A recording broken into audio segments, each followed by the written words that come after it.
Welcome back to another episode of Inword News. It's your boy Dre, and I just got back from one of the craziest endings to a vacation ever. The vacation itself was pretty normal, but the ending was wild. So hopefully I can record a podcast episode soon so you guys can see that. Hopefully tomorrow when this is released, I can have that at least recorded to be edited to come out later in this week. Let me go through my Twitter likes to see what stories I didn't have time to write about.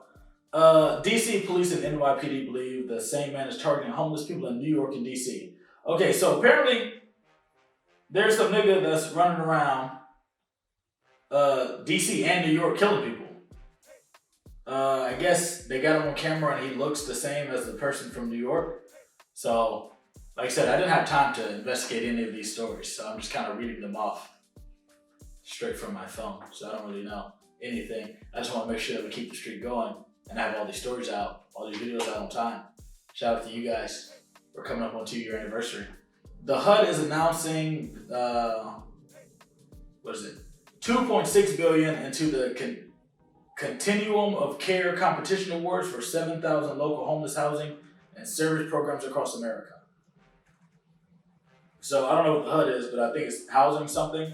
So basically, $2.6 billion is going into getting homes for the homeless, or houses for the houseless. I don't know which one's the politically correct one to say anymore. But yeah, that's okay. That's a big thing because we have so many people here that, you know, we're sending money overseas and doing stuff like that. We get our own problems. And I get it, you know, help others, do unto others as you want done unto yourself. But we have enough issues in the United States as it is right now without sending billions to foreign countries. The White House warned that it will have to wind down a program that pays to test, treat, and vaccinate uninsured people for COVID-19. So if you ain't got insurance, then you got to pay out of pocket for COVID testing, apparently. Like I said, we don't have money to be sending overseas, but, you know.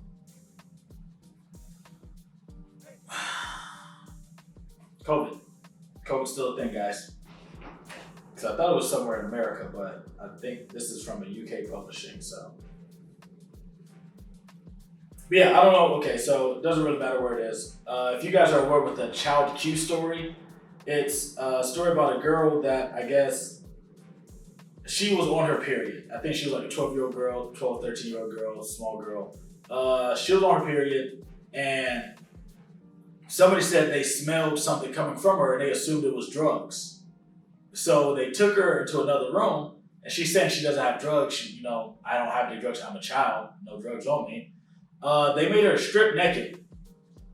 Like, naked. There was no guardian. There was no, I don't think there was like another adult there. It was just police. And they made her strip naked, exposed all of her body. I think they made her like bend over and all that. And like, she had to take off like her pad and or tampon, whatever she had. I don't know.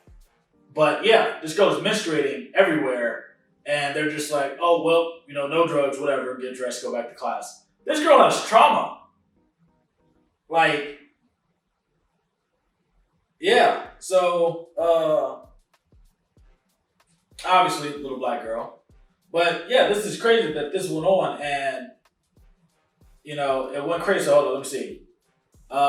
Somebody else that quoted with all the details. They made her take her sanitary pad off. They made her bend over and spread her legs while coughing. They didn't let her use the toilet despite her asking. And it was a 15-year-old black girl. And it, like I said, because teachers believe they smelled weed. Do we not have drug dogs anymore? Like, what? A teacher smelled weed, so this girl had the strip naked. Like, that's... Hopefully the whole school is fired. I want the school and the law enforcement, the principal, superintendent. I want that whole district fired.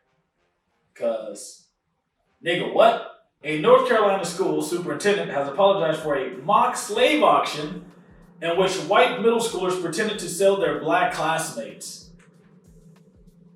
J.S. Waters School in Goldston, North Carolina. I don't. I don't even get. You have to organize this. Somebody had to sign off on this. So once again, another entire school district needs to be fired. Everybody at the school gotta go. They go, what? You sold black children? You had the white students sell the black. This is as bad as when what was it? Some school in the UK had the students like hold real close together and walk around the school and pretend like they were in slave chains. Like, I thought that was bad. But this one, they straight up had children sell their classmates. And now on to the y'all hiring segment. Original Homies is a clothing brand out of Los Angeles. They got, graphic tees, hats, sweaters. What else they got? I think they got shoes too.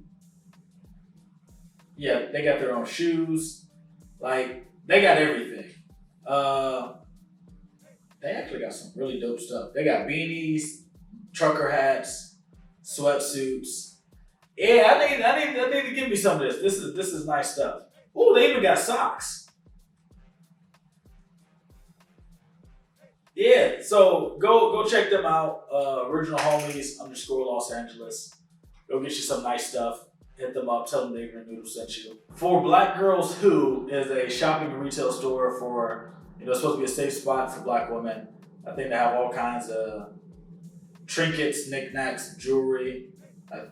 I think they're an accessory shop. Like I said, guys, I'm coming off vacation. I'm doing all this from my phone. Yeah, they also got beanies, earrings, studs, hoops, necklaces.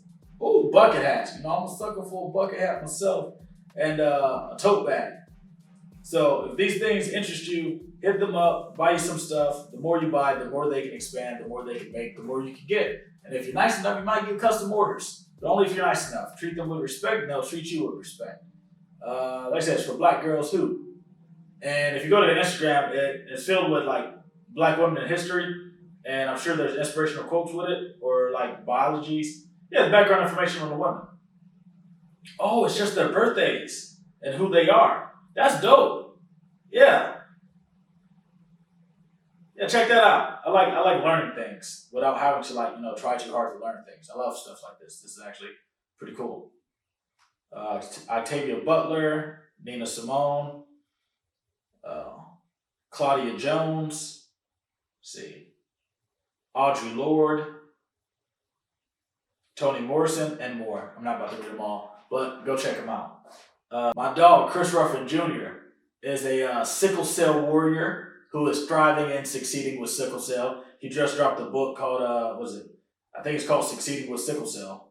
Yeah, check out that book. It's about his journey with sickle cell. It's about, I think, dealing with it from diagnosis to how you get around it to how you don't let it affect you, motivational talk. I know he's a very open person with his motivation and his aspirations in life. That man will manifest anything. That's his go-to. But yeah, check out my dog, man. He worked hard on that book. I think it's an ebook, so you can buy it and then read it on your phone, your computer. You can print out and have a hard copy for yourself. Yeah, check out how it goes. I know some people with sickle cell, and I found out it's a very painful thing. So for people to be going through life with that, it's crazy in itself because they have to act like they're not constantly in pain. If you don't know what sickle cell is, it's where your blood cells aren't round. They actually form a sickle. So a lot of times they can get caught up. They can snatch inside your veins and arteries and stuff. And it's very painful because basically your blood is always clotting or scratching the inside of you. It's one of those things you don't think about until you find out what it is. Because I knew a girl in middle school that had sickle cell, and she was constantly out. I think she probably had to drop out and get a GED because she was missing so much school that it became too troublesome to take work to her hospital. So she would basically have to pass tests every year to go to the next grade because she just couldn't stay in class. So she was basically homeschooled and self-taught all in one. But yeah, he has a book on basically dealing with that. And he's 27, 28 years old, so he's had some years dealing with it. our last business is one that I just learned about while I was on my trip in North Carolina. The Cupcake Fairy. It's a black-owned gourmet bakery.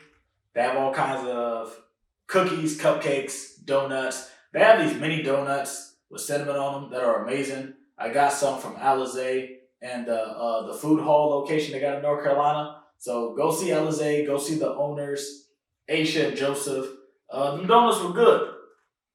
So check out the Cupcake Fairy. They got it all. If you're in North Carolina area, Raleigh, Durham area, go out there. Also, if you're in Morrisville, that's what it says on the card, Mooresville. So I think they got multiple locations. But yeah, check them out. You can order them online. You can go to their Facebook. You can call them. You can email them. Go get you some cupcakes from the Cupcake Fairy or any other baked sweets from them. Also get the mini donuts. Like I said, Alizé hooked me up. Those things were good. Shout out to Alizé. Joseph A should give Alizé a raise. She's a good worker. And yeah, that's it for this week. See you guys next week. Bye.